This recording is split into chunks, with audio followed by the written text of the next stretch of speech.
لا هەرکوێکەن و بینەری زوومن ئەم کاتان باش زوومی ئەم شۆمان لەسەر نەخواروی درۆنەکەی تورکایە لە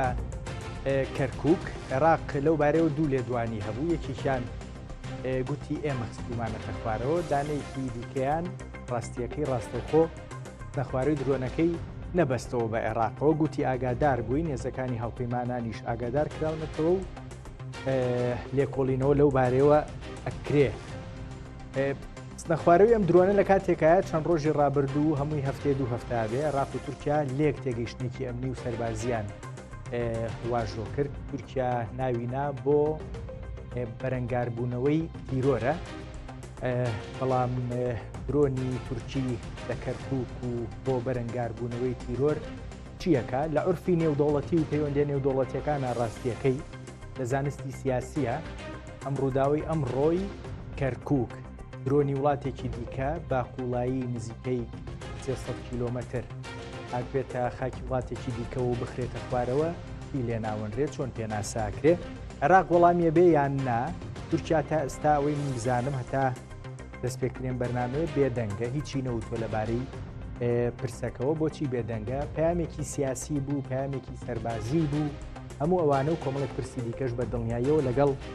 دکتۆر سامان شاڵی شارەزایی پەیوەندیە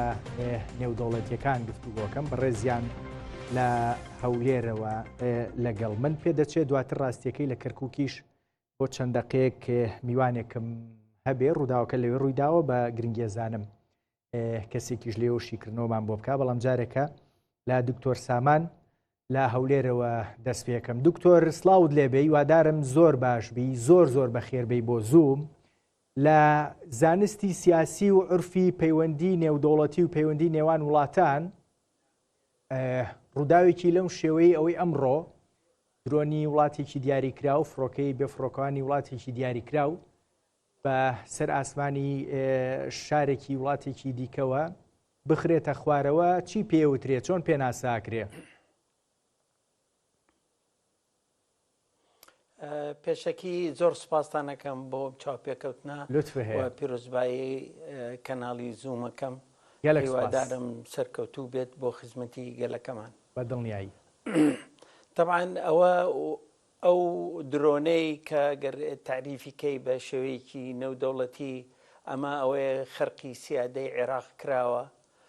کە کراویشە کە ڕۆژانە ئەیکات و ئەمە پیشانیە کە عێراق سیادەی خۆی لە دەستداوە نەیماوە چونکە لە زۆر لاوە ئەم سیادەیە پێشەل کراوە. لەبەر ئەوە زۆر ئاساییە بۆ تورکیا یان دەوڵەتیەکانی تر کە بتوانن بێنە ناو خاکی عێراقەوە و ئەم پێشەلیە بکەن. بەڵام ئەوەی کە ڕوویە لە کەرکووک ئێمڕۆمە هەوڵجارە درۆنێکی وە لەسەر کەرکووک بخلێتەوە و کەوێتە بیخەنە خوارەوە. طبعاً ئەو دوو ڕاگەاندنەی کە گایانیان حکوومەتی عێراق یەکەمەکەیان ڕاست بوو، بەڵێ بە چەکێکی فەرەنسیش بۆ گوایە خستویانەتە خوارەوە و ئێستا ئەڵێ لێپرسینەوەی لەکەین بە دەوداچوونەکەین بۆ کەوتۆتە خوارەوە. بەڵام تورکیا شتێکی ود پێشەوەی بین بۆ ئێرە وتی کە گوایە ئێمە بەرگری دژی تۆرۆرەکەین لە شوێنێک بێت و ئەمە لە بەشی ڕێکەوتنەمەکەیە کە هەردوو لا ئێمە ڕێکین لەگەڵ عێراقا کە ئەوەیە کە محارەبەی ئیرهاب بکەین. ئەمە پاساوەکە هێناوێتەوە وەوە تەکیدم بۆ قسەی جەنابەکە و ڕێکەوتنە ئەمنیە و سەربازی و استخبارەتی کە کرا لە بینی هەردوو وڵاتەکە. جارێک پرسیارەکە وەیە دکتۆر، هەردوو وڵات ئەبەر ڕێکەوتن نانایە ناوە لێک تێگەیشتن، دوایی من حەزەکەم ڕاستیەکەی کەسێک کە بتوانێت زۆر باش ئەوەمان بۆ ڕوونکاتەوە جیاوازیەکەی چییە بە دڵنیاییەوە دکتۆر سامان شاڵی ئەوەشت لێ پرسم. بەڵام عێراق و تورکیا لێک تێگەیشتێکی ئەمنی و سەربازیان لە نێوانە هەیە، هەردووکیان ناویان ناوە گوایە بۆ بەرەنگاربوونەوەی بەناو تیرۆرە، بەڵام ئەکرێ هیچ هەماهەنگیەک لە نێوان دوو وڵاتانە بێ کە لێک تێگەیشتێکی لەو شێوەیان لە نێوانایە و وڵاتی ئەلف ئاگای لە درۆنێکی وڵاتی با نەبێ بەسەر ئاسمانی وڵاتەکەیەوە؟ بێگومان نا ئەبێ هەموو ئاگاداریەک ئەخر ئێشتام ئەو تێگەشتە سەیسە نەچۆتە کاری جێبەجێکردن چونکە ئەبێ دوو مرکزی ئەبێ مرکزیان چۆن ئەڵێ مرکزی معلوماتی مشترک لە بەغا ئەبێت کە تورکیا و ئێران ئێبا بەڕێگاوە تەقاریری بە تورکی و عەرەبی ئەنووسرێتەوە ئەوە نوێنەران لە عێراق و نوێنەرانی حکوومەت و چۆن ئەڵێ وەزارەتی دیفاع و حەجی شەعبیە پێشمەرگەی تایە یعنی هەرێمی کوردستانی تایە ئەمانەی تایە و هێزی استخبارات و ئەمن و هەموو ئەوانەی تایە بە هەمان شێوە لە تورکیاش هەمان ئەو مەجموعەی تیانین و جەماعەتەکەش دوو لیوائەی با بەڕێگاوە مەسئولی ئەمشتن و وەزیری چۆن ئەڵێ سەرۆک سالاری عێراق و تورکیا خۆیان ئیشرافی ئەم مەلەفە ئەکەن و هەروەها لە بەعشیقا مرکزێکی گوایان ناو مرکزی تدریب و مەشق و شت لەوێ ئەکرێت لە بەعشیقا ئەو مرکزە کە تورکیا لەعانی داعشە هات و داگیری کرد و نەڕۆشتە دەرەوە ئێستا مەصرفی ئەو مرکزە بە کاملی و ئەمن و استخباراتی و معاش و هەموو شتێکیان خستە سەر عێراق ئەمەش بارێکێ لەسەر عێراق و ئەبێ مەصاریفی هەموو مەصاریفەکان بە لەوانەیە عسکەرەکانیش و ئەوانش هەموو ئەوان بیان بن طبعاً ئەمە ئەم دوو مرکزە معلومات دەگۆڕنەوە ئەم دوو معلوماتە هەر بۆ ئەوە نییە بڵین دژی پەکەکەیە بە تاقی تەنیا و ئرهابوانە هەچ کەسێک بە بیخەنە ناو ئەو قائیمەیە بە ئرهاب چه عێراق خەڵکێکی هەیە کە دژی حکوومەت بێ یان شتێ بێ ئەیخەن ئەو قائیمەیەوە و ئەتوانن ئەو کەسە ئەگەر لە تورکیا بێ تورکیا بێ ڕادستی کاتەوە و تورکیا ئەگەر داوای هەچ کەسێ بکە عێراق بتوانێت بیگرێ ڕادستی کاتەوە طبعاً ئەمە مەترسێکی گەورەیە لەسەر نۆکو هەر بڵین پەکەکە لەسەر هەموو عێراقیەکان لەلایەکەوە و تورکەکان خۆیان پیاوی خۆیانیان هەیە لێرە ئیشی خۆیانەکەن لەبەرەوە عێراقیەکان چ سونە چ کوردیش ڕاستە ئێمە ممەسیلی هینیشمانە بێ لەبەر ئەوە قەزەکە لە ئەرهاوی دەرچووە هەچ شتێک اتهام بکرێت یان شکەی لێ بکرێ یان استخباراتی بێ معلوماتی بێ هەر شتێ بێ ئەکەوێتە ناو ئەو تێگەشتەی کە کراوە ئەوە طبعاً مەترسێکی زۆری هەیە لەسەر زۆر کەسان لە هەرێمی کوردستانیش چ لە عێراق چ لەوانەی کە عێراقین لە تورکیا ئاژەندەی حکوومەتی عێراق باش زۆر باشە من بەڕاستی پرسیارمە بێ لەبارەی ڕێکەوتنەکە بە دیاریکراوی دکتۆر هەندێک لەسەر ئەوەی کەرکووکە ڕۆین دواترە چینە ناو وردەکاری ڕێکەوتنەکە و کاریگەریەکانی ڕاستیەکەی سەرەتا ینی با بڵین والێکە درایەوە کە لێدانەکە بڕیاری خستنە خوارەوەی درۆنەکە بڕیارێکی با بڵین لە چوارچەوەی ئۆپراسیۆنەکان نابێت لە کەرکووک بەڵام بڕیارەکە نا ڕاستیەکەی سەعات و نیوێک تقریبەن ئەم درۆنە بە ئاسمانەوە بووە و عێراق لە ئاستی وەزارەتی بەرگری و با بڵین هێزی ئاسمانی عێراقی بڕیادراوە درۆنەکە بخرێتە خوارەوە لە بەرامبەر ئێمە شتێکمان هەیە ناومان ناوە بەردەوام شکاندنی سیادەی عێراقی کاتێک عێراق لە چوارچێوێکی وا باڵایە بڕیارێکی دیاریکراو لەبارەی خستنە خوارەوەی درۆنێکی تورکی ئەیە با بڵێن جۆرێک لە شکۆ بۆ بڕیاری عێراق لەسەر سیادەی وڵاتەکەی خۆی ئەگەڕێنێتەوە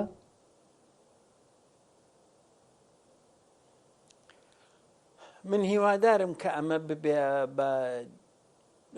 چۆنەڵە دەست پێشکەرێکی باش ئەگەر وابێت بەڵام ئایا ئەم چەکانە لە هەموو منتیقەکە بڵاو کراوەتەوە ڕۆژانە جاران ئەمانوت بەیناوبین درۆنیە بەڵام ئێستا ڕۆژانە لە سەرچیەکانی کوردستان لەم سەرەوە بۆ ئەو سەربیگرە ئەسوڕێتەوە و لە مناتقەیە و خەڵکی سیڤیلی ژەبێ بە ئامانج ئەمانە بەڵام عێراقی هیچ قسە ناکە یعنی بۆ یەک درۆن لەسەر کەرکووک ئەمە دروست بوو بەڵام شتێکی باشە بەڵام ئەگەر ئیدامەی پێبرێ ئەگەر بتوانێت چەکی دیجە درۆن با بە پێشمەرگە کە بەشێکە لە منزومەی دیفاع وەکو ئەڵێن خۆیان وەڵام ئەوە هەر بە قسەیە چکات تاکون ئیمڕۆژ هەر ئەتیبار ناکرێ وەکو بەشێک لە منزومەی عێراق چونکە نە چەک و نە سیلاح و هیچ شتێکی ناوەتێ تاکونیستا ئەوەی کە هەیەی پێشمەرگە لە حولەفا ئەو وەریگرتووە لە دۆستەکانمانەوە وەرمانگرتووە بەڵام هیوادارین کە ئەمە هینێکی باش بێ و ئەوەش نۆکو هەر ئەوان هەنە درۆن هەیە لە عێراقەوە بۆمانیە بۆ هەرێمی کوردستان ئەی ئەوانە چی خاتە خوارەوە ڕاست ئەوانە کە بەدەست جەماعەتی کەن ئەوانەی وەلایەکانن خارجی میلیشیاکانن چیان ناوەنێن و طبعا حەشدی شعبی شەیەتی وەعلانی شەکەن و ئەڵێن ئێمە مەسئولین لێ ئەوانە چیە مەسئولە لێیان لەبەر ئەوە جارێ ئێشتام زۆر زووە کە بڵین شکۆی گەڕانۆتەوە بۆ سیادەی عێراق ئەمە حادیسەیەکە وڵێ لكل حادث حديث زۆر باشە دکتۆر با بڵێن عێراقڵێ من لێکۆڵینەوەکەم لەبارەی خستنە خوارەوەی درۆنەکە تورکیا ینی قسەی خۆی کردووە بە نزیکەیی چاوەڕوانەکرێ عێراق قسەیەکی دیکە بکە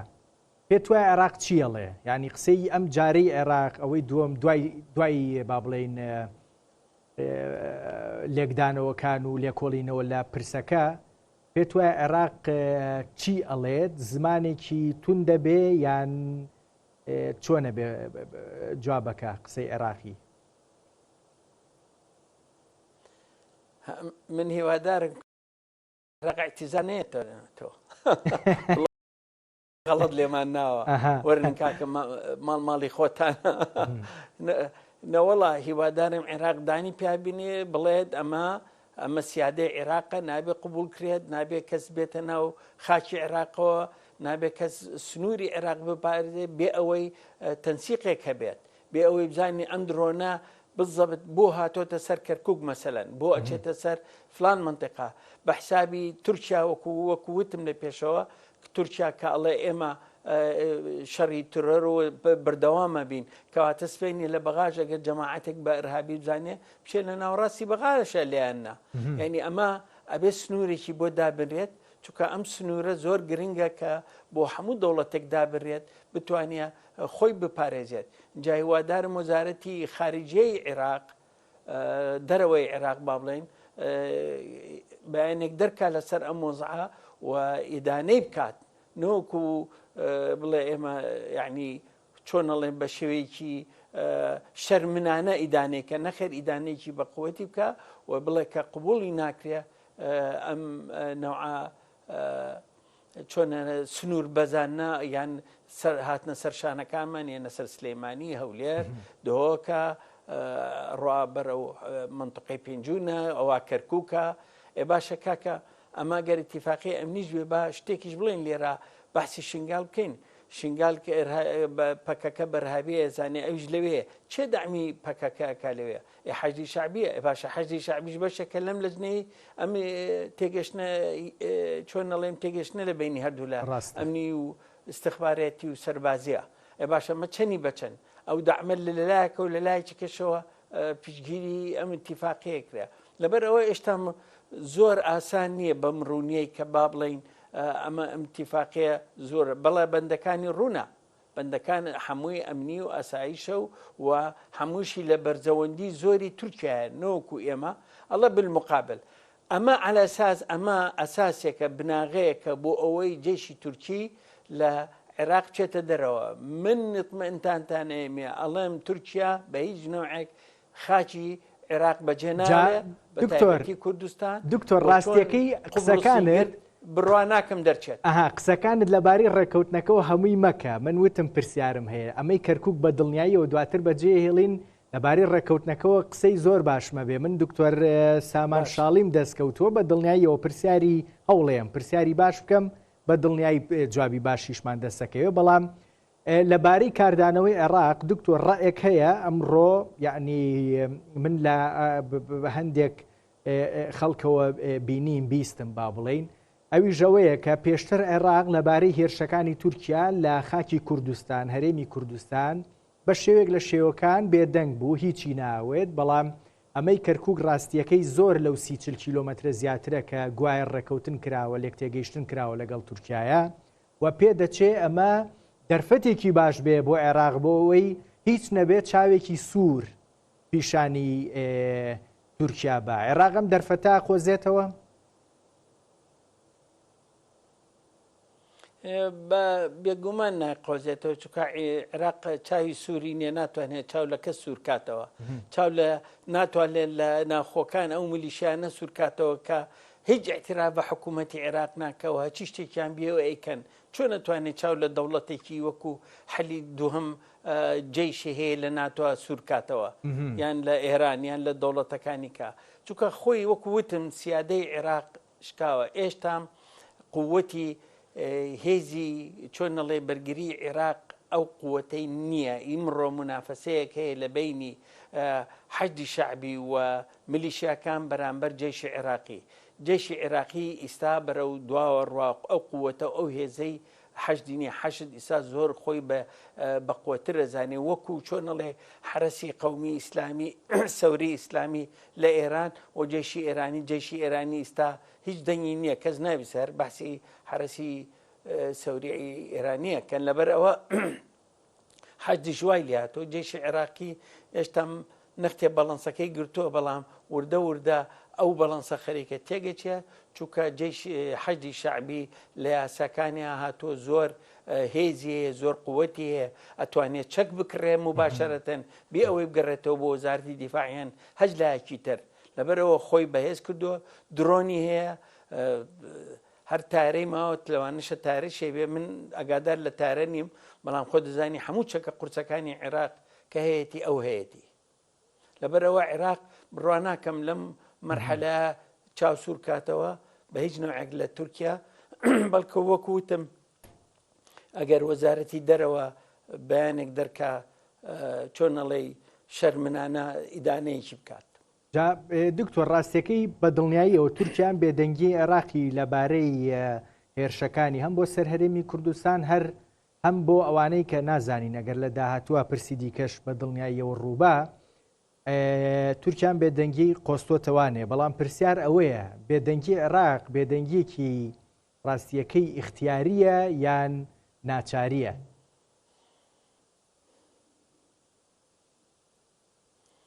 اختیاری نییە چونکە یەکەم دووشتی هەیە لێرە یەکەم ئەو هێزەی نییە کە بەرامبەر تورکیا بۆسێتەوە تهدیدی تورکیا بکە دووهەمیش پێی خۆشە کە هەرێمی کوردستانیش لاواز بێ لە لای چکەوە ئەو دوو خیارەیە هەردووکی لە مەسلحەتی خۆیەتی ڕاستە ئەوی تر لە مەسلحەتی نییە بەڵام مەزانەیە سنوورەکانی هەر ئەپارێزرێت دەوڵیەن لەبەر ئەوەی کە عێراق و دەوڵەتە ئەپارێزرێ بەڵام لە لای چکەشەوە هەرێمی کوردستان لاواز دەکات ئەوەش لە مەسلحەتی عێراقا بۆ ئەوەی بتوانێت جێشی عێراقی بەرێتەوە چیاکانی هەرێمی کوردستان لەو ناوا بمێنەوە. دکتۆر من ئەم قسەی ئێوە ڕاستیەکەی بە دەرفەت ئەزانم ئەگەر پێویستیش بە ئاوبوو بیخۆیتەوە بە دڵنیاییەوە ئاو بخۆرەوە دکتۆر من لامە و جارجار کە بێنە لای من نابێ ئاوە خۆمەوانێ بۆی ئەگەر پێویست بە ئاو خواردنەوە بوو بیخۆرەوانێ ئەم قسەی ئێوە دەرفەت بوو بۆ ئەوەی من ڕاستیەکەی پرسیارێک بکەم لە زیاد لە شرۆڤەکار خەڵکی سیاسی هەرێمی کوردستانم بیستووە بەوەی کە ڕاستیەکەی لە ساڵی 2009ەوە وڵاتانی ناوچەکە ئەو چوار وڵاتی کوردستانیان بەسەرا دابەشکراوە لە ڕووی هەواڵگریەوە جۆرێک لە ڕێکەوتن لە نێوانیان هەیە بۆ ئەوەی قەوارەی هەرێمی کوردستان و ئەو ستاتویی کە لە ڕۆژاوای کوردستان دروست بووە وردە لاوازی بکەن ڕاستیەکەی پێدراوەکانی ئەم لاوازکردنەش هەم هی هەرێمی کوردستان هەم هی ڕۆژاوای کوردستان وردەوە دەرەکەون تۆ لەگەڵ ئەم شیکردنەوەی دیاننا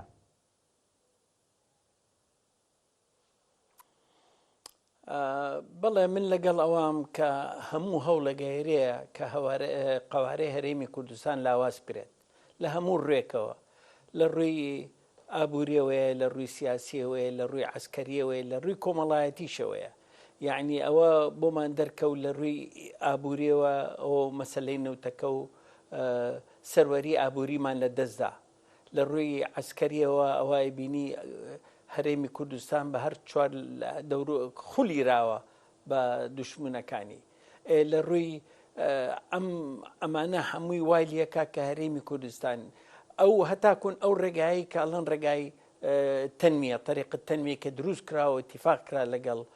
قەتەر و سعودیە و ئەوانە ئەوەش بە شێوەیەکە کە بە دەوری هەرێمی کوردستانە بڕۆ بە حدودی سووریا ئەو ڕێگایە بڕوات بۆ ئەوەی جێشی عێراقی بچێتە ئەو منطقەیە سنوورەکەش بچڕێنێ یعنی لە بینی ڕۆژ باشوور و ڕۆژ ئاوا ئەوەش بچڕێنە یعنی قەزەکە ئەمە هەمووی بە دیزاین کراوە ئەمە هەمووی بە دیزان ئەکرێت کە چۆن ئەڵێ هەرێمی کوردستان لاواز بکرێت و هەروەها لە ناوخۆی هەرێمی کوردستانیشە هەوڵیان ناوە کە دووبەشی کەن لاوازی بکەن بۆ ئەوەی ئەوان چەند هەرێمی کوردستان لاواز بێت بۆ ئەوان مەسلحەتە و وردە وردە بەشەکەم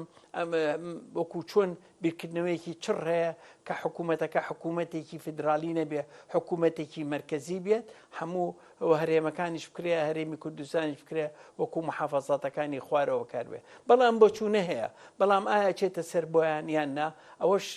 هەتاکون ئیستا بەم هەموو محاولاتانە هێشتا هەرێمی کوردستان نرخۆی گرتووە ئەو ژەمێنێتەوە لەسەر حیزبە کوردستانیەکان چەند هاوتەوا بن چەند بتوانن پشتی یەکتری بگرن چەند بتوانن ئەم هەڵبژاردنێک کە لە بەردەمانێ هەڵبژاردنێکی شەفاف بێت هەموو حیزبەکان بۆ پەڕی شەفافێتەوە کاری تیا بکەن بۆی بتوانین پەرلەمانێکی بەهێز مرجعەتی بۆ گەڕێنن چونکە ئێستا شەرعێتی هەرێمی کوردستان لە لاوازیشە ئەوش لە خەتەریایە ئەگەر ئینتیخابەتێکی ڕێک و پێک و بێت و من هیوای داخوازن بۆ هەموو ئەەکەم بڵێ زۆر باشە جا من دکتۆر سامان شاڵی مۆڵەت لە ئێوە وەرەگرم میوانێکیشم لە کەرکووکەوە هەیە هەندێک ئەو ژێنینە ناو گفتووەکەەوە هەندێک پرسیارمان هەیە بە دڵنیاییەوە لەگەڵ ئێوە شا بەردەوامە بم محەممەد گۆڵدەرەیی چاودێرم لەگەڵایە لە کەرکووک کاک محەممەد بڵاو لێبێ هیوادارم زۆر باشبی بەخێربەی بۆ زووم ئادەی تۆ لە کەرکووکەوە شیکردنەوەیەکەم بۆ ئەم پرسەی ئەمڕۆ بۆ بکە درۆنی تورکی لەسەر ئاسمانی کەرکووک و عێراقی خاتە خوارەوانێ پێشەکی سڵاو ڕێزم بۆ بەڕێزت بۆ میوانەکان بۆ بینەرانی کەناڵی زۆم دیارە ئەمڕۆ ڕۆژێکی ئاسایی نەبوو لە شاری کەرکووک ئەمڕۆ ئاسمانی کەرکووک تەنها درۆنبازی تیا ناکرا درۆن نەئەخرایە خوارەوە ئەمڕۆ ئاسمانی کەرکووک تایە پەیام دەگۆڕایەوە پەیام لە بینی ئەوانەی درۆنیان هێنایە سەر کەرکووک و پەیامش لەلایەن ئەوانەی کە ئەمڕۆ درۆنەکانیان خستە خوارەوە بۆیە ئەمڕۆ ڕۆژێکی ئاسایی نەبووە یعنی پرسیار ئەوەیە بۆ ئەمڕۆ دوای لە 2023 تا ئێستا بۆ یەکەم جار درۆنی تورکی بێتە سەر شاری کەرکووک ئەو کەرکووکەی کە تەنها 18 ڕۆژە بۆتە خاوەن ئیدارەیەکی نوێ دوای تێپەڕبوونی چەندین ساڵ بەسەر ئەوەی کەوا خاوەن ئیرادەیەک یاخود ئیدارەیەک نەبوو کە هەڵبژێراوی خەڵکەکە بێ بۆ ئەمڕۆ درۆنی تورکی دێ دوایەوە هەتا لە پەیامەکانشا ئایا هەر بەڕاستی تورکیا ئەمڕۆ کە درۆنەکەی دێتە سەر ئاسمانی کەرکووک ئایا ئەم درۆنە یعنی بە هەڵە سنووری کەرکووکی بەزانیان بە بەرنامە بوو عێراقیەکان کە ئەم درۆنە دەخەنە خوارەوە بە بەرنامە دەیخەنە خوارەوە یان وەکو ئێوارە بەیاننامەیەکیان دەرکرد تا ڕادەیەک خۆ بێبەریکردنیەکی تیا بوو بۆیە من پێم وایە ئەمڕۆ ڕۆژێکی ئاسایی نەبوو لە کەرکووک هاتنی درۆنەکە پەیامێک بوو بەوەی کە تورکیا زۆر سەغڵەتە بەم ئیدارە نوێی شاری کەرکووک بە تایبەتی بەوەی کەوا کورد لووتکەی دەسەڵاتەکەی کەرکووکی لابێ ئەوەشی نەشاردۆتەوە لە پەیامەکانی چەند ڕۆژە ڕابردووی کە ئەو ڕازی نییە ئەم ئیدارە نوێ دروستکرێ بەم شێوەیە و پێم وایە تورکیا وا سەیری ئیدارە نوێیەکەی کەرکووک دەکا کە یەکێکە لە شکستە گەورەکانی تورکیا لە عێراق ینی تورکیا چەندین شکستی توش بووە لە عێراقدا هەر لەوەی هەوڵیدا حکوومەتێک بە پاڵپشتی هەندێک لایەنی سنی و کوردی دروستکە لە عێراق فەشەلی هێنا هەر لەوەی هەوڵیدا ئیتیفاقیە شنگال جێبەجێ بکە فەشەلی هێنا هەر لەوەی کە سەرۆکی پەرلەمان نزیکی ئەوە لادراوە ناتوانێت سەرۆک پەرلەمان دابنان پێم وایە ترۆپچی ئەو شکستانەی تورکیا هەڵبژاردننی ئیدارەیەک بووە کە کورتایە باڵا دەست لە شاری کەرکووک بۆیە ئەمڕۆ ئەم درۆنە هاتنی پێم وانە هاتنێکی ئاسایی بێ خستە خوارەوەش لەلایەن عێراقیەکان هەم پێم وانە خستنە خوارەوەیکی ئاسایی بێ بۆیە ئەمڕۆ دووبارەی دەکەمەوە پەیام لە ئاسمانی کەرکووک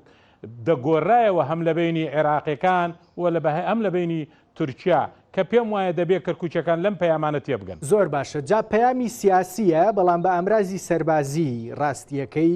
گزارشتی لێکرێت تورکیان پەیامە سیاسی بۆ چێ نارد بە دیاری کراوی بۆ ئیدارەی کەرکووک یان نەخێر فراوانترە پەیامە سیاسیەکە بۆ عێراقە بەگشتی ئەزانی چۆن تورکیا زنجیرەیەک شکستی لە عێراقا توش بووە تورکیا خەونی گەورەی هەبوو لە عێراقا هەموو خەونەکانی یەک لە دوای یەک لە گۆڕنا بە تایبەتی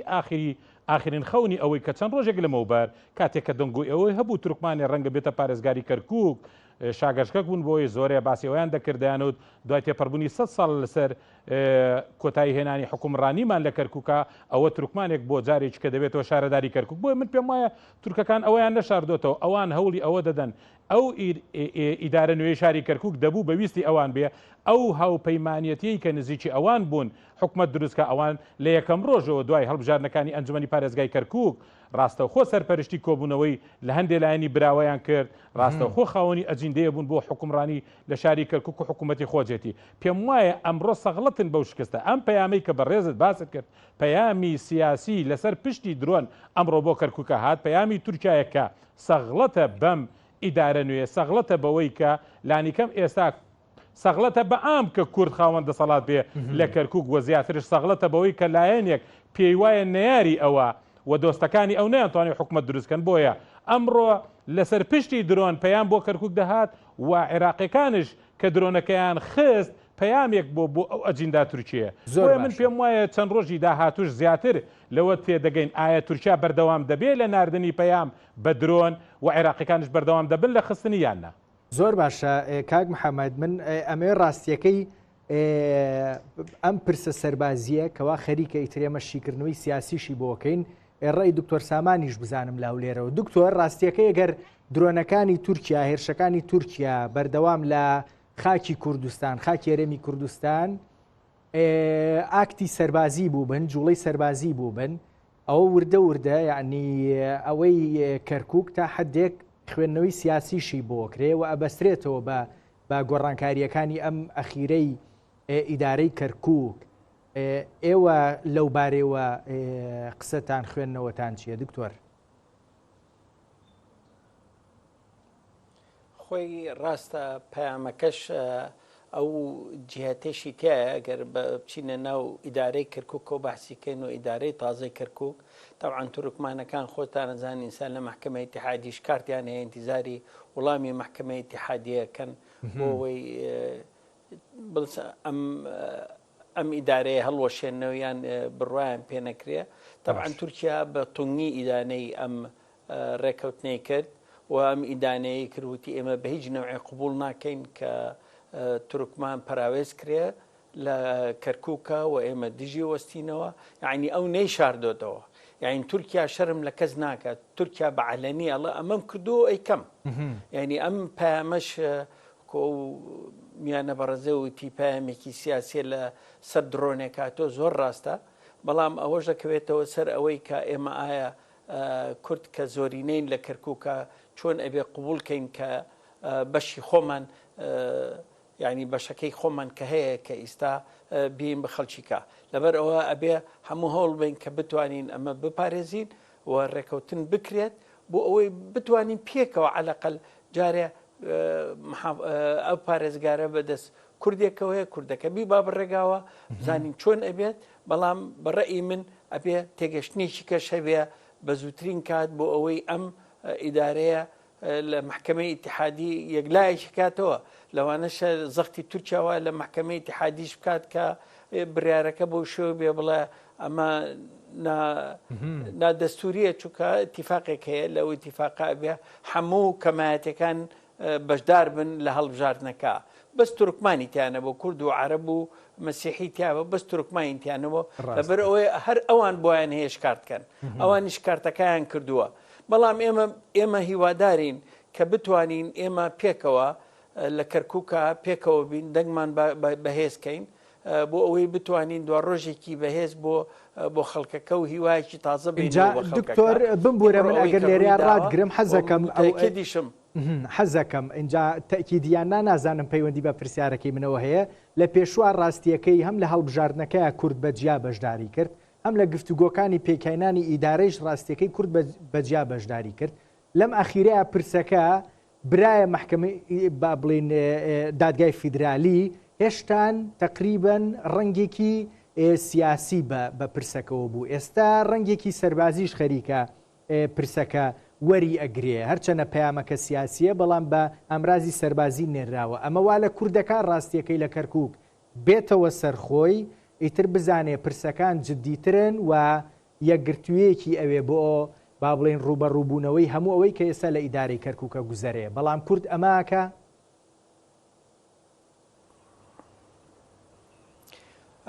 هەموو هیوادارین کە کورد یەک بێ لە کەرکووکە بە تایبەتی کەرکووک ڕاستە لە هەرێمی کوردستانە زیاتر هینمان هەیە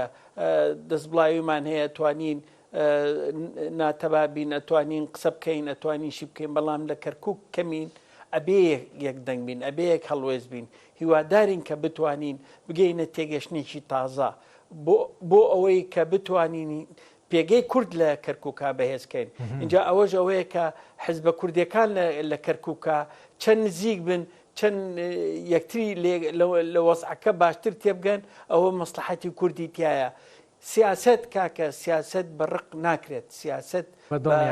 بە فەنی ممکناتە ئەکرێت فەنی چۆن بژیت چۆن بتانی چی دەستکەوتێکت هەیە بۆ خەڵکەکەی خۆت تۆ ئەگەر من و تۆ هەر دائیمەن بە لە یەک خەت بڕۆین لە یەک سیاست ئەوە غەڵەتە سیاست ئەخذ و عەتایە یعنی ئەبێ هەڵی وەریگریت و بشیێت لەم لاوە بۆ ئەوەی بتوانن هەردوو لاکە موارزە بکەن بۆ چەند دەستکەوتی خۆتت دەزەکەوێ گرنگەکە دەستکەوتەکانە بۆ خەڵکی خۆت و خەڵکی شارەکەت ئەوە گرنگە لای من نۆکو کورسێک یان لێرە یان کورسێک لەوێ مەسلحەتی میلەتەکەمان زۆر لە سەر و هەموو شتێکەوەیە زۆر باشە کاک محەممەد ڕاستیەکەی ئێستا پێم وابێ شەد ساڵحی و حەسەن تۆران هەردووکیان لە تورکیان اینجا ئەوان لە تورکیان و پەیامە سیاسیەکەشەگا و با بڵێن ئەمەی کە هەیە طبعاً سکاڵاکەش لە دادگای فیدرالیە ئەمەی کە هەیە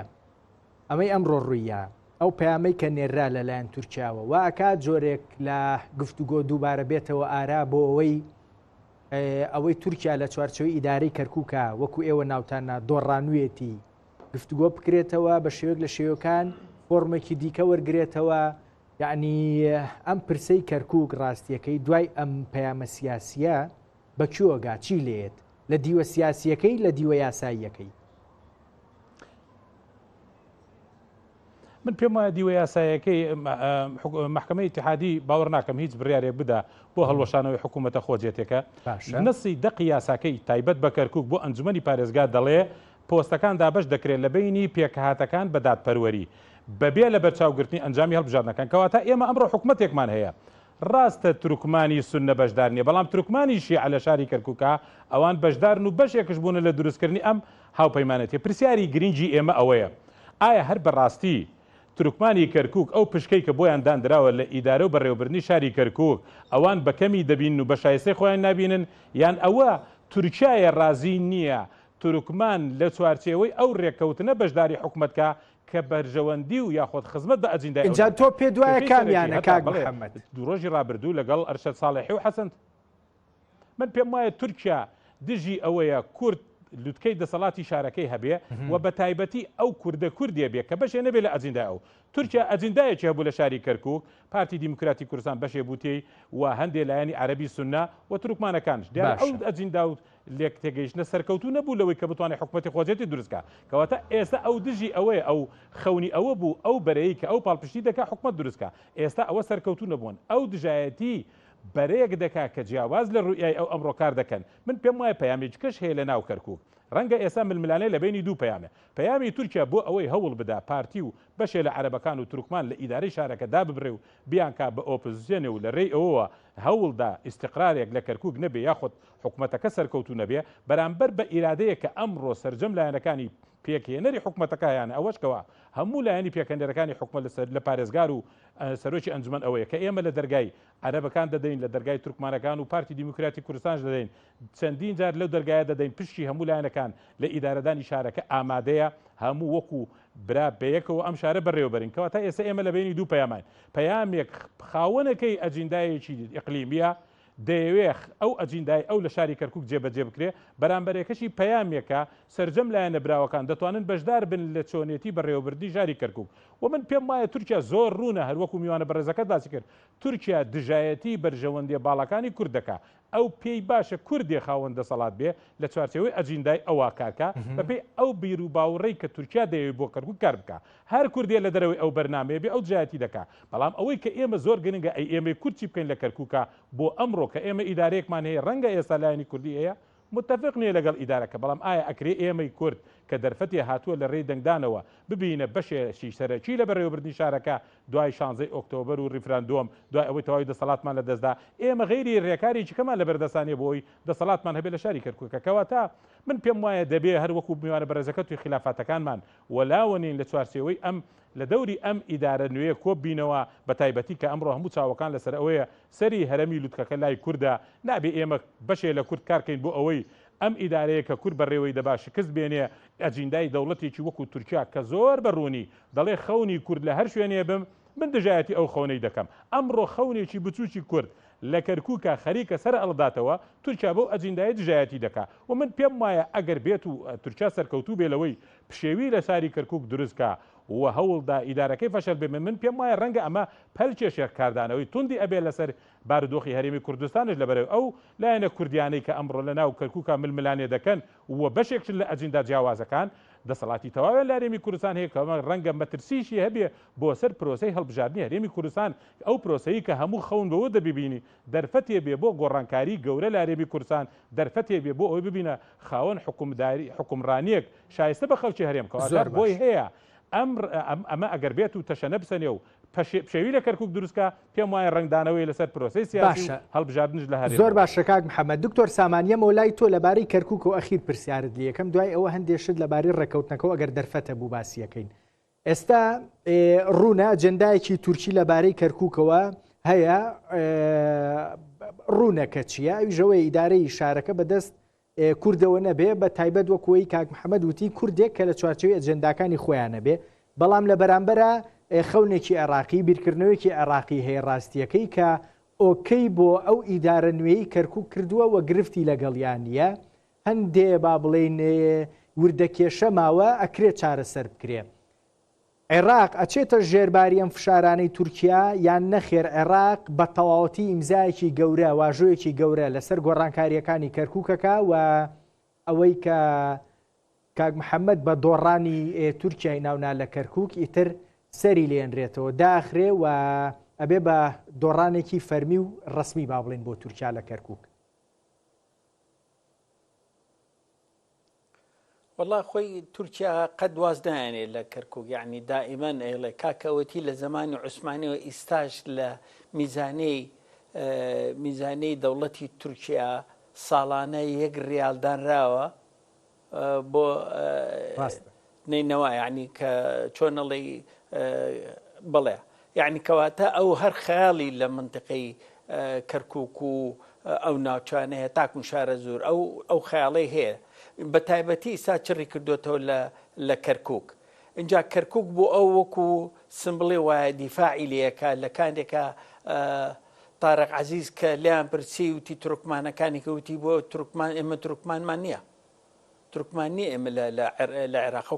لە عێراق و کەسی لە تورکیا نەی عێراق قسە بکە جوابی باتەوە ئیمڕۆ ئەوان ئێمە ڕێجا لێگرین وەکوونەتەوەیەکی دووهەمن لە ناو کەرکووکە یعنی ڕێژ لێ گیراون منسەبیان راوەتێ هەموو شتێکیان ناوەتێ ئەوان دوو کورسیان هەیە دوو کورسی مەقابلی ئەوێ مەقابلی ئەو چواردە کورسی ئەوان حکومکەن نەوەکو هەر بە عەرەب و کورد و سنە و هەمویانەوە حکومکەن ئەوە نابێت ئەمە خەلەلێکە لە ناو سیستەمەکە بەڵام بە تێگەشتن هەموو شتێکە بێ بە تێگەشتن من حکوومەتی عێراق لەوە ترسم بچێتە ژێرزەختی تورکیاوە بە هەچ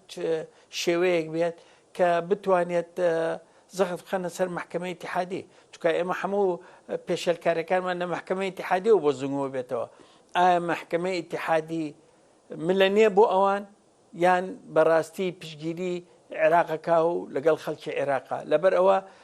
ئێستا دائیمەن محکەمەی ئیتیحادی قەرارەکانیان ئێمە هیوادارین کە وەکو چۆن ئەمری وەلایەکەی ڕەفز کرد ئەمیکەش بڵە داواکە ئەمە یاسایی بووە نۆکەسی لێ بووە تێقا بووە بەڵام ئەوەی کە گلەیە مەسەرەن ئەڵێم بۆ لە کەرکوک نکرا مەسەرەن ئەوەی نایاسایی ئەڵێ جیهاتەکانی کاڵە بە ئێمە نەوتراوە هەندێ گرم و گلەیەکان لەوا هەیە کە بەشەکانی تر کە پێیان نەوتراوە ئەمان ژەڵە بە هەموو لایەکانمان و تۆ ئەتر لەم بەینا ڕاستەکە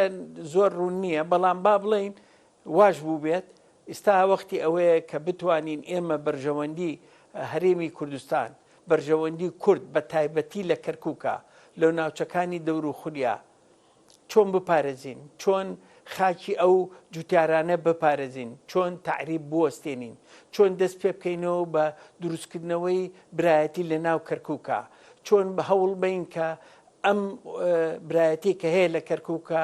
زیاتر بەقووەتر بەهێزتری بکەین ئەمەش بە یەک جەماعەت ناکرێ ئەبێ کورد جارێ پێکەوە بێ کوردیش دەست درێژکە بۆ برا عەرەب و تورکمانەکان و مەسیحەکانەوە. زۆر باشە کاک محەممەد من بۆ ئەخیر پرسیار ڕاستیەکەی یە مەولای بەڕێزت هەر لەبارەی کەرکووکەوەیە ئێستا ڕاجیاییەک یان جۆرێک لە با بڵێن دنیابینیەکی جیاواز لەبارەی کەرکووکەوە لە بینی عێراق و تورکیا هەیە ئێستا ئەمەی ئەم ڕۆژ ڕوویدا ئەمە وا لە عێراقەکە خێراتر کار لەسەر با بڵێن گۆڕانکاریەکانی کەرکووک بکەوە بە تەواوەتی بیچەسپێنێ یان نەخێر پێدەچێ بچێتە ژێرباری ئەو مەترسی کە دکتۆر سامان لە هەولێرەوە باسی کرد پێدەچێ هەندێک لە نەرمونیانی بەرامبەر بە فشارەکانی تورکیا بنوێنێ بە کورتی کامیان سەرەگرێ. من پێم وایە ئەگەر هەموو ئەو ململانەی کە ڕابردوو لە بینی دوو ئەجیندا جیاوازێ هێزە شیعەکانی نزیکی ئێران لەگەڵ ئەو ئەجیندایی کە تورکیا و هەندێک وڵاتی خەلیجیانە لە سەرجەم ململانەکانی ڕابردوو تورکیا و هاوڵانی لە ململانەکانە شکستیان هێناوە هەوڵیاندا حکوومەتێک بۆ دەستبڕینی ئێران دروستکەن فەشەلیان هێنا سەرۆکی هێزە سونیەکان ئەزانی بەشە لە هێزە سونیەکان ئێستاکانە سەنگەریان گواستۆ لە بەرەی تورکیا بۆ بەرەی ئێران ئێستا سەرۆکی پەرلەمان محەممەد حەلبوسی نزیکی ئێرانە تێگەی کە سەرۆکی پەرلەمان ناکرێت لە دەروی ئیرادەی هێزە شیعەکان دابدرێ ئێستا لە کەرکووکشە ئەزانی ئەو بەرەی کە تورکیا سەرپەرشتی دەکرد دوو جار توانیان دە کورسی ئامادە بکەن بەڵام ئەوە حکوومەتی عێراق و هێزە شیعەکان و ڕەتیان کردەوە براوەی یەکەمی کەرکووک دوورخرێتەوە بۆیە سەرجەم ئەو ڕێکارانەی کە لە کەرکووکە لە مووسڵە ینی ئەوەی کەوا لە مووسڵ ڕوویدا ئەوەی لە کەرکووک ڕوویدا لە لادانی سەرۆکی پەرلەمان لە نەهێشتنی دروستکردنی حکوومەتی زۆرینە لەلایەن بەڕێز مقتەدا سەدر و پارتی و سونەکانەوە هەموو پێمان دەڵێ ئەو ئیرادەی کە هێزە شیعەکانی عێراق و ئێران لە پشتێوەیەتی تا ئێستا گورز لەدای گورز لە بەرژەوەندەکانی تورکیا دەدەن بۆیە ئەمەی کەرکووکش بەشێک بۆ لەو ململانەیە بۆیە سەرجەم ئەوەی کە لە کەرکووک کراوە بەڕەزامەندی بەغدا بووە گواستنەوەی دانیشتەکان بۆ بەغدا بەڕەزامەندی بەغوا بووە و چەندین دانیشتن و چەندین هێزی سەرێکی شیعەکان پاڵپشتی ئەم ڕێککەوتنە بۆ من پێم وایە ئەم ڕێککەوتنە جێگیر دەبێ و هەنگاوەکانشی تا کۆتایی دەڕ زۆر باشە محەممەد گۆڵبەرەی چاودێر لە کەرکووکەوە زۆر سپاس ئێوە پشووی خۆتان وەرگرن باس دەکەم دکتۆر سامان من ڕێزت هەیە سپاس دەکەم یەمەوە لای تۆ یەک دوو پرسیارماوە ڕاستیەکەی لەگەڵ ئێوە گەنگەشەیەکەم ئیتر یەخەی تۆش بەرێم بەڕاستی با بڵێن ئێستا دووریەکی سیاسی وا هەست پێەکەین لە ئەجێندای تورکیا لەگەڵ ئەجێندای عێراق داش ئێران با من وای ناو بنێم ئەم دووریە سیاسیە پێدەچێ بشگوازرێتەوە بۆ دووریەکی سەربازی یان دووریەکی با بڵێن استراتیژی لە ڕووی سەربازیەوە بە تایبەت لە چوارچەوەی لێکتێگەیشتنەکەی بینی عێراق و تورکیا بۆ بەگشتداچوونەوەی ئەوەی ناویان ناوە تیرۆر ینی من ئەمەوێ وا بیڵێم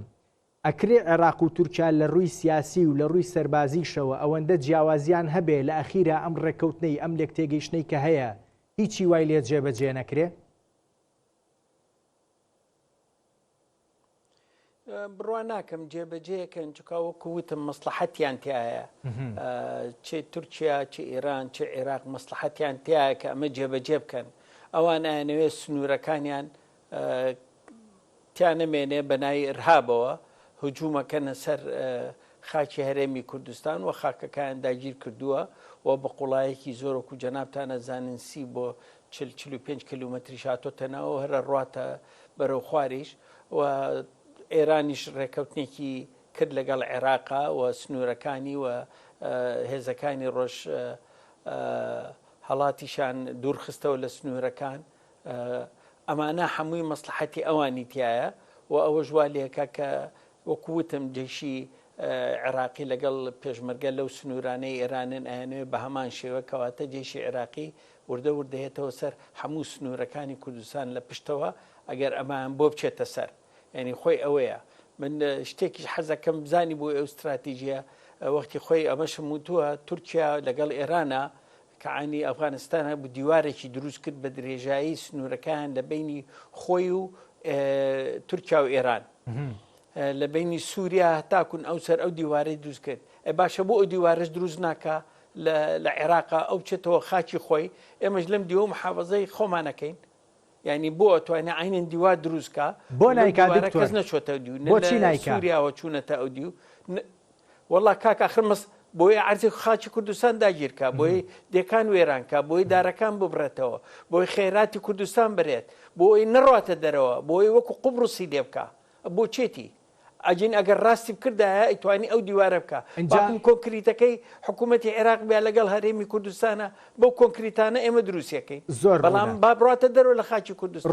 خۆی ئێمە دژی تورکیانین ئێمە تورکیا عەفوەن تورکیا وەکو دۆستێک سەیرەکەین ئێران وەکو دۆستێکی خۆمان دراوسەیەکین لەگەڵیانە ئاژین با لەسەر ئەساسی عیلاقاتی دەوڵەتی با معلوماتی استخباراتی بگۆڕینەوە باشت هەبێت بەڵام بەم شێوەیە نەبێت دکتۆر ئەخیر پرسیار لە بەڕێستەکەم لە چوارچەوەی لێک تێگەیشتنەکەیە لەو چوارچەوەی توانی چیتەوێ پێم بڵێ ڕێکەوتنەکە لێک تێگەیشتنە کوردستانی تایە هەرێمی کوردستانی تایە بەڵام ڕاستیەکەی لە ڕووی استراتیژیەوە لە ڕووی دوورمەوداوە من باسەکەم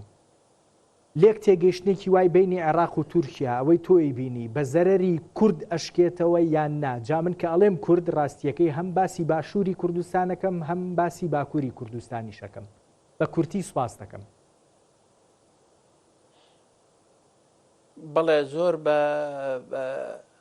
بە خراپی بۆ هەرێمی کوردستان و باشوور و ڕۆژئاوا ئەشکێتەوە و ڕۆژهەڵاتی چونکە هەموو متتەفقن لەسەری و ئەم اتفاقی استراتیژیە لە بینی ئێمە و تورکیا زۆر زەرەرە گەیەنە ئەگەر بتوانین ئێمە خۆمان بپارێزین ئێمە ناوخۆی خۆمان بەهێزکەین ئەوە هەنگاوێکی زۆر بەهێزە بۆ ناوخۆی خۆمان یەکەم ئەو هەنگاوەیە کە ئێمە استراتیژیەکی یەکگرتومان هەبێ جارە ناخوا دووهەم ئەگەر هەوڵ بدەین ئەم استراتیژیە ئێمە بەهێزتیا بین نەوەکو هەر مشارەکە بکەین نە شەریک بین لە قەراراتە لە بڕیاراتە بۆی بتوانین ئەم کیانەی خۆمان بپارێزین ئەوە شتێکی زۆر باشە و ئێمەش بتوانین چونکە کورد یەکشت هەیە حەزەکەم بڵێن کورد شەڕی کورد ناکات نابێ شەڕی برایەتی هەبێت هەرچەند ئێمە ڕازی نەبین لە کاروباری ئەم جەماعەتەیان ئەو جەماعەتەیان ئەم حزبیان ئەو حزب بەڵام لە ئەخیرا ئێمە هەموو کوردین هەموو پێکەوەین ئەم چەترێکە هەیە کە پێڵەن هەرێمی کوردستان هەمووی پێکەوە شتێکی لێبێ هەمووی پێکەوتیاچین لە یەک کەشکین ئەم کەشکە غەرقە بێ بە هەمومانەوە لەبەر ئەوە واجبە لەسەر هەر هەمومان یەکتری بپارێزین استراتیژیەکی یەکگرتومان هەبێ بۆ دو ڕۆژێکی گەش و بەهێز بۆ گەنجەکانمان بۆ لاوەکانمان بۆ دو ڕۆژی میلەتەکەمان. دکتۆر سامان شاڵی شارەزایی پەیوەندیە نێودەوڵەتیەکان گەلێک سوپاس ماندوم کردی. سەرچاو هەیە باز بۆ سەرنجیەوە.